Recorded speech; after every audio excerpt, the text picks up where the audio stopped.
Hello guys, आप सभी को स्वागत है हमारे यूट्यूब चैनल पर। आज हम पढ़ने जा रहे हैं त्रिभुजों की सर्वांग समता एवं त्रिभुजों की सर्वांग समता से संबंधित नियम। आज पढ़ेंगे हम जानेंगे कि इस वीडियो में सर्वांग समता क्या है, इसके बारे में जानते हैं। आइए हम सर्वांग समता को समझ लेते हैं। सर्वांग समता या सर्वांग सम को 3 पार्ट में पहले तोड़ लेते हैं। एक एक करके समझने का प्रयास करते हैं। इस वीडियो में हमने 3 पार्टों में तोड़ा। सर्व, अंग, समान। यदि इनको मिला दें तो सर्वांग समता बन जाता है। अब हम देखते हैं। सर्व का अर्थ है सभी, अंग का अर्थ यहाँ से हुआ भुजा, भुजाएं, कोण। समान का यहाँ से अर्थ हुआ बराबर। यहाँ से हम अब सर्वांग समता की परिभाषा प्राप्त करेंगे। सर्व का अर्थ हुआ सभी, अंग का अर्थ हुआ भुजा, कोण और समान का अर्थ हुआ बराबर। त्रिभुजों की सर्वांग समता का नियम हम देखने जा रहे हैं। परिभाषा इसकी हम लिखने जा रहे हैं। परिभाषा इसकी है क्या? परिभाषा: दो त्रिभुज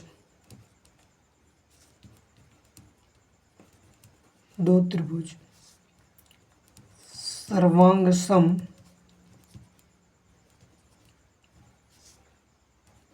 तभी होंगे यदि वे आकार व आकृति दोनों में एक दूसरे के समान बराबर हों, तभी दोनों त्रिभुज सर्वांग सम होंगे। ये परिभाषा है।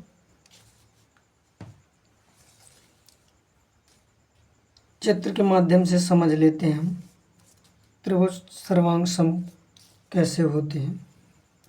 ये हमने 2 त्रिभुज बनाए हैं। इन दोनों त्रिभुजों को नाम दे दें A, B, C, P, Q, R. ये वाली भुजा ए बी भुजा यदि पी क्यू के बराबर है, बी सी भुजा क्यू आर के बराबर है, ए सी भुजा पी आर के बराबर है, तब हम कह देंगे ये दोनों त्रिभुज सर्वांग सम हैं। आइए अब हम सर्वांग समता से संबंधित नियम पढ़ेंगे। हेडिंग डालेंगे सर्वांग समता के नियम। इसके नियम क्या है? यह वीडियो क्लास 9th एवं 10th के लिए बहुत महत्वपूर्ण एवं उपयोगी है। एक एक करके इन नियमों को हम अध्ययन करेंगे। पहला नियम हम देखने जा रहे हैं। Yes yes yes. इसका अर्थ हुआ भुजा, भुजा, भुजा, नियम। इसकी परिभाषा लिख लें। 2 त्रिभुज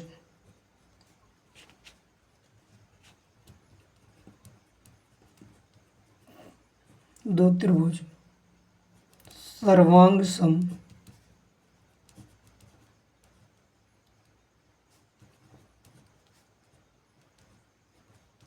तभी होते हैं यदि एक त्रिभुज के तीनों भुजाएं दूसरे त्रिभुज की तीनों भुजाएं आपस में बराबर हों। अब हम चित्र के माध्यम से देखेंगे कि तीनों भुजाएं कैसे बराबर होती हैं। अब यहाँ पर हम दो चित्र बनाएंगे।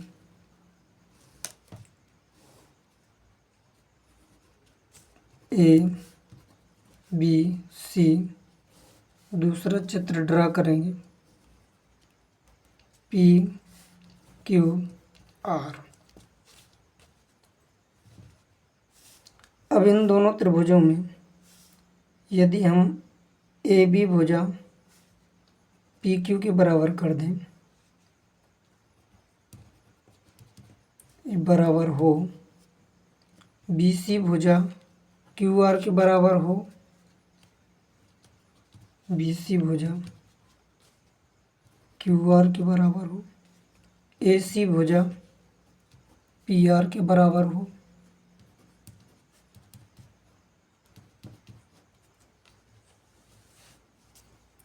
अब ये हमारे तीनों भुजाएं बराबर हो गई।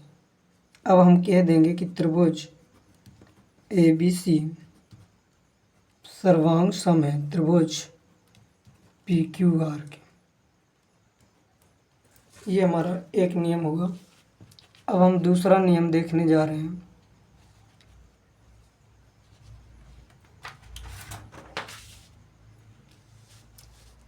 दूसरा नियम हम कौन सा पढ़ेंगे?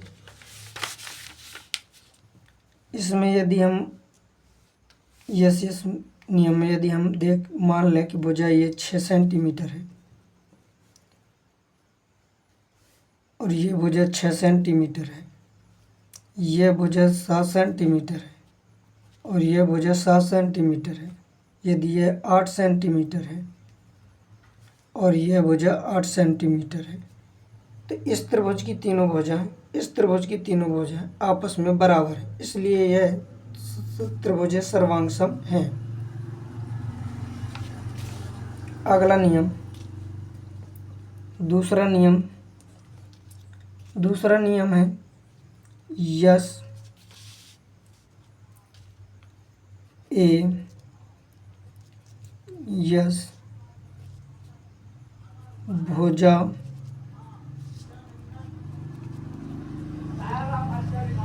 कोण भुजा नियम। इसकी परिभाषा देखें। दो त्रिभुज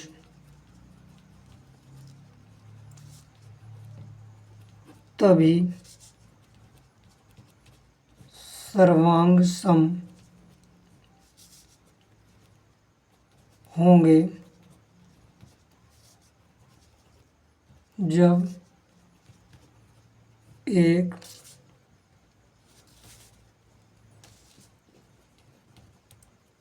त्रिभुज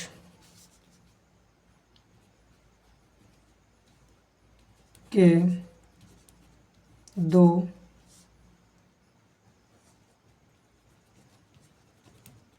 भुजाएं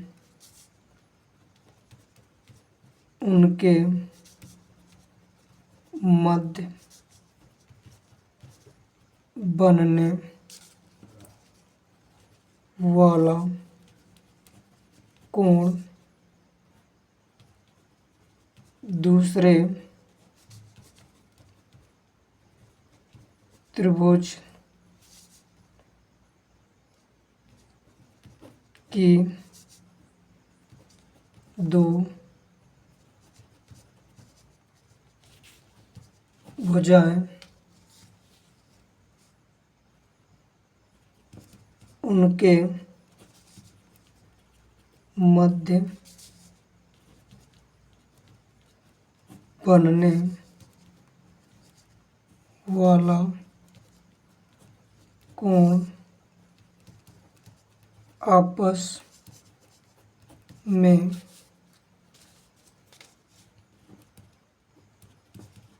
बराबर हो तो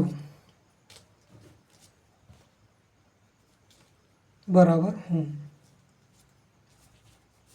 आइए चित्र के माध्यम से समझते हैं। एग्जाम्पल के लिए यदि हम दो चित्र बनाएं,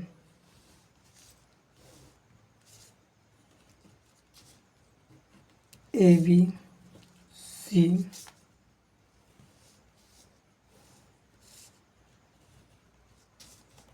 पी क्यू आर, इन भुजाओं को नाम दे दें।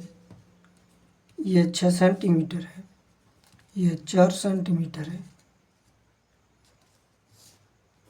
ये 6 सेंटीमीटर है, ये 4 सेंटीमीटर है, और इनके मध्य का यदि कोण 60 डिग्री दे दें, और इनके मध्य का कोण यदि 60 डिग्री दे दें, हम देख पा रहे हैं कि यह भुजा इस भुजा के बराबर है, यह भुजा इस भुजा के बराबर है, इनके मध्य बनने वाला कोण 60 डिग्री भी बराबर है। तो ये त्रिभुज सर्वांगसम है। ए बी भुजा पी क्यू के बराबर है, बी सी भुजा क्यू आर के बराबर है,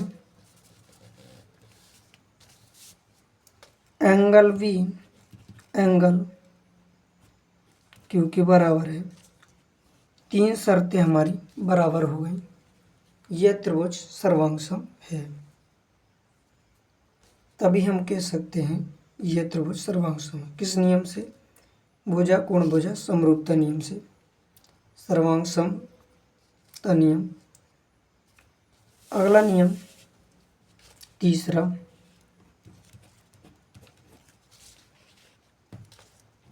ए यस ए, इसे कहते हैं कोण भुजा कोण। इसकी परिभाषा, दो त्रिभुज तभी सर्वांग सम होंगे जब एक त्रिभुज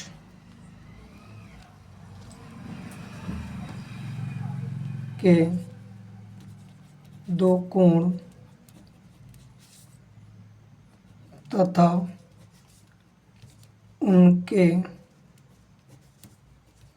मध्य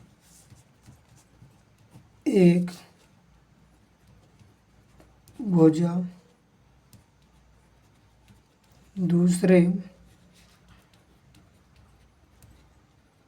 त्रिभुज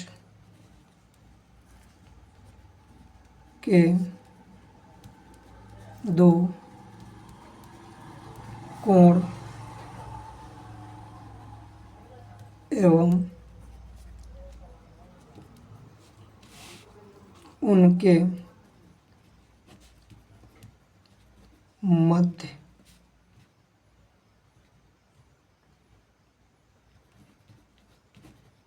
कोण दिया हो। आइए हम चित्र के माध्यम से समझते हैं। एक ट्रायंगल ये बना लिया हमने, ABC। दूसरा ट्रायंगल हम बना लिए PQR,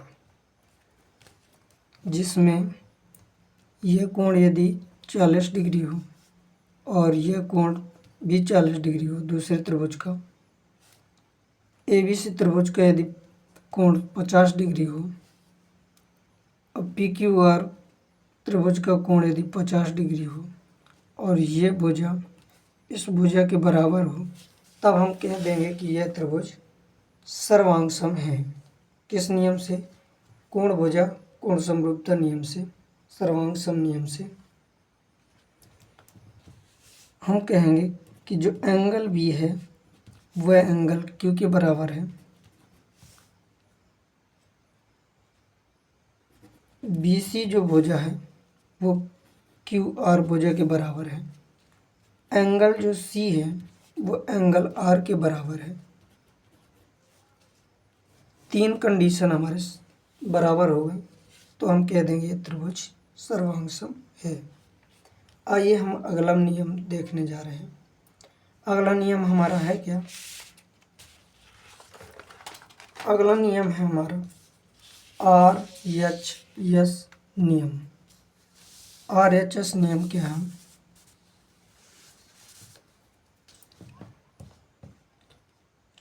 चौथा नियम RHS, जिसे हम कहते हैं समकोण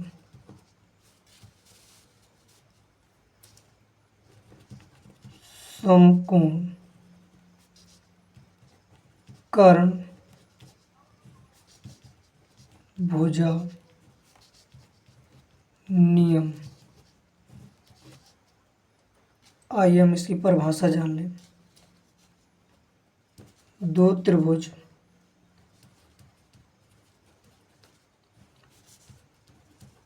सर्वांग सम होंगे यदि इन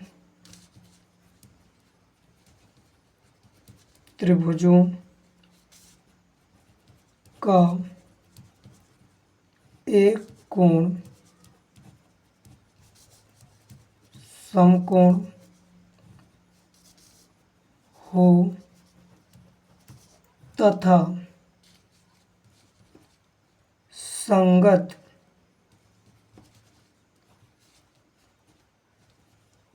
विकर्ण एवं एक भुजा बराबर हो। आइए हम चित्र के माध्यम से समझ लें।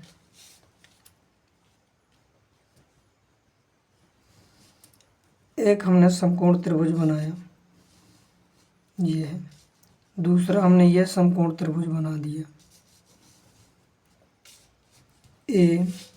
ABC एक समकोण त्रिभुज है, एक PQR एक समकोण त्रिभुज है। यदि दो समकोण त्रिभुज दिए हों, उसमें एक समकोण 90 डिग्री का कोण बन रहा हो दोनों त्रिभुजों में, और उनमें एक भुजा बराबर हो, इन दो भुजाओं में से एक भुजा बराबर हो और उनमें संगत विकर्ण दिया हो, ये विकर्ण है, तब हम कह देंगे कि यह त्रिभुज सर्वांग सम है। किस नियम से? RHS समकोण कर्ण भुजा नियम से।